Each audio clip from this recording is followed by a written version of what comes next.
नमस्कार दोस्तों, स्वागत है आपका नई वीडियो में। आज हम बताएंगे कि ओशो के पति और पत्नी के बीच के संबंध के बारे में ओशो के क्या विचार हैं। वीडियो अच्छा लगे तो आप हमारे चैनल को सब्सक्राइब कीजिए तथा कमेंट में बताना आपकी शादी हुई है या नहीं। ओशो कहते हैं कि पुरुषों ने सदा से अपने लिए सुविधाएं बना रखी थीं, स्त्रियों को अवरुद्ध कर रखा था। पुरुषों ने स्त्रियों को बंद कर दिया था मकानों की चार दीवारों में, और पुरुष ने अपने को मुक्त रख छोड़ा था। अब वे दिन गए। अब तुम जितने स्वतंत्र हो उतनी ही स्त्री भी स्वतंत्र है। और अगर तुम चाहते हो कि ईर्ष्या में न जलो तो दो ही उपाय हैं। एक तो उपाय है कि तुम स्वयं भी वासना से मुक्त हो जाओ। जहाँ वासना नहीं वहाँ ईर्ष्या नहीं रह जाती। और दूसरा उपाय है कि अगर वासना से मुक्त न होना चाहो तो कम से कम जितना हक तुम्हें है उतना हक दूसरे को भी दे दो, उतनी हिम्मत जुटाओ। मैं तो चाहूंगा कि तुम वासना से मुक्त हो जाओ। एक स्त्री जान ली तो सब स्त्रियां जान ली, एक पुरुष जान लिया तो सब पुरुष जान लिए। फिर जो भेद हैं वे केवल ऊपरी रेखाओं के हैं।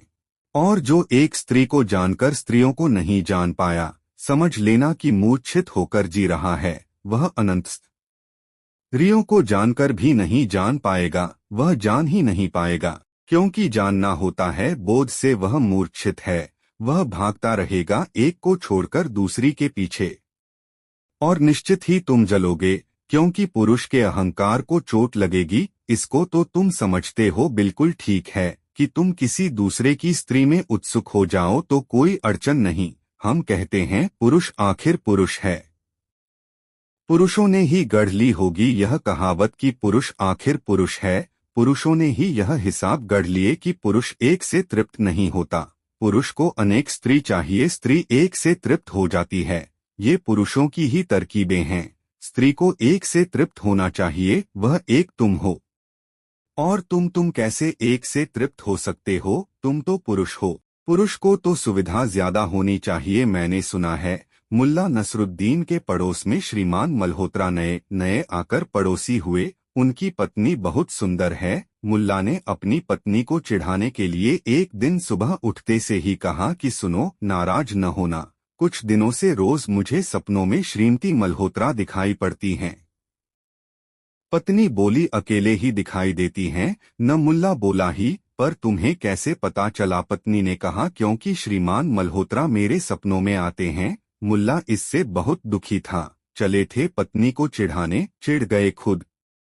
जितनी स्वतंत्रता तुम अपने लिए चाहते हो उतनी ही स्वतंत्रता तुम्हारी पत्नी की भी है।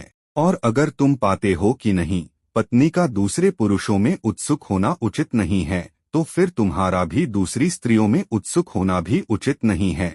और जो तुम चाहते हो तुम्हारी पत्नी करे, वह तुम्हें पहले करना चाहिए, तभी तुम हकदार हो। अपनी वासना की दौड़ों को छोड़ो। और मैं तुमसे यह बात कहे देता हूँ, स्त्रियां निश्चित ही इतनी ज्यादा वासनाग्रस्त नहीं होती जितने पुरुष होते हैं।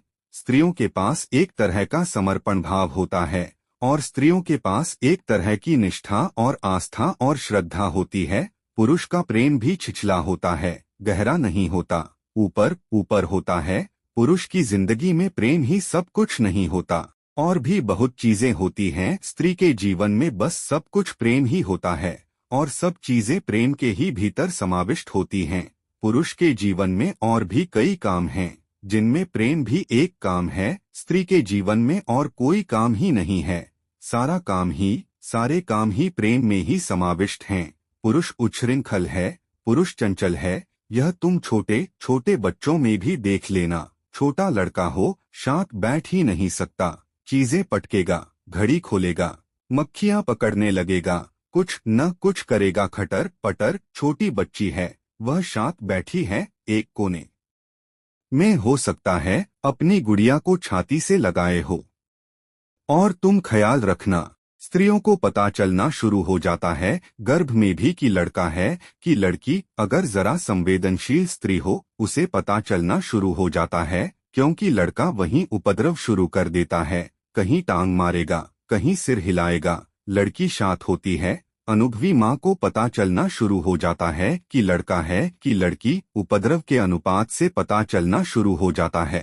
इसका वैज्ञानिक कारण है जीवशास्त्र कहता है कि स्त्री के व्यक्तित्व में अनुपात है, पुरुष के व्यक्तित्व में अनुपात नहीं है। स्त्री के जो अणु हैं वे सम हैं। 2 अणुओं से मिलकर जन्म होता है व्यक्ति का। पुरुष और स्त्री के 2 अणुओं से मिलकर पुरुष में 24 कोष्ठों वाले अणु होते हैं और 23 कोष्ठों वाले अणु होते हैं। 2 तरह के अणु होते हैं।